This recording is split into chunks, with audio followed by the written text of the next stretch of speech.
नमस्कार, जय हिंद, वंदे मातरम। एक बार फिर से आपका बहुत बहुत स्वागत है हमारे YouTube चैनल JRP के अंदर। अगर आप हमारे YouTube चैनल पर नए हो तो बेल आइकन दबाकर सब्सक्राइब जरूर करें।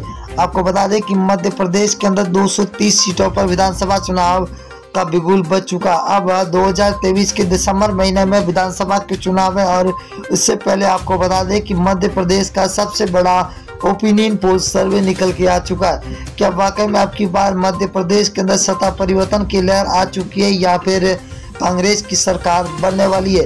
हम बात करें बीजेपी और कांग्रेस की तो अब 230 सीटों का सबसे बड़ा ताजा सर्वे निकल के आ चुका है। अब तीसरा मोर्चा भी अब की बार मैदान के अंदर है। तो वाकई में अब की बार किसकी सरकार बनती नजर आ रही है, तो हम आपके बीच में लेकर हाजिर हुए 230 सीटों का आज तक का फाइनल ओपिनियन पोल। सबसे बड़ा जिला है जहाँ पर कुल 5 सीट है, जहाँ बीजेपी को 2, कांग्रेस को 3, तो यहाँ पर बीएसपी 0 पर है और अन्य के खाते में 0 सीट जाती हुई दिखाई दे रही है। अगर हम भोपाल जिले की बात करें तो कुल 7 सीट है, 7 में से बीजेपी को 2, तो कांग्रेस के खाते में 5 सीटें जा रही है, तो बीएसपी को 0 सीट मिलती हुई दिखाई दे रही है।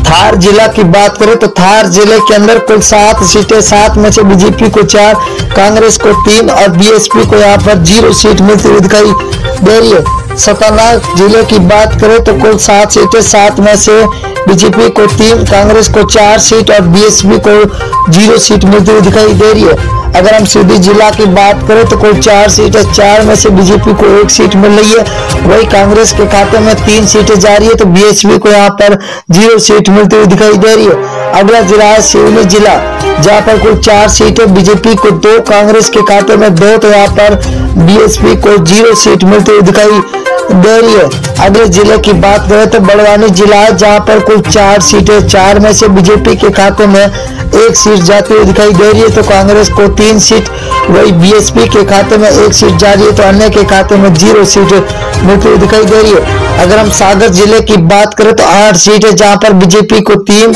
तो कांग्रेस के खाते में 5 सीट जा रही है, तो बीएसपी को यहाँ पर 0 सीट पर संतोष होना पड़ रहा है। अगला जिला है शिवपुरी जिला, जहाँ पर कुल 5 सीटें, 5 में से बीजेपी को 4 सीटें मिल रही है, तो कांग्रेस के खाते में 3 सीट, वही बीएसपी को यहाँ पर 0 सीट मिल रही है, तो अन्य के खाते में भी 0 सीट।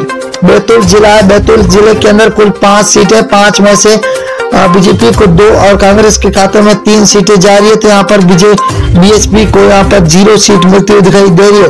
विदिशा जिला है, विदिशा जिला के अंदर कुल 5 विधानसभा सीट है, जहाँ बीजेपी को 4, तो यहाँ पर कांग्रेस को 1 सीट मिल रही है, तो बीएसपी के खाते में 0 सीट जाती हुई दिखाई दे रही है। अगर हम राजगढ़ जिला की बात करें तो कुल 5 विधानसभा सीट है, बीजेपी को 2, कांग्रेस के खाते में 3, तो बीएसपी को यहाँ पर 0 सीट मिल रही है, तो अन्य के खाते में 0 सीट।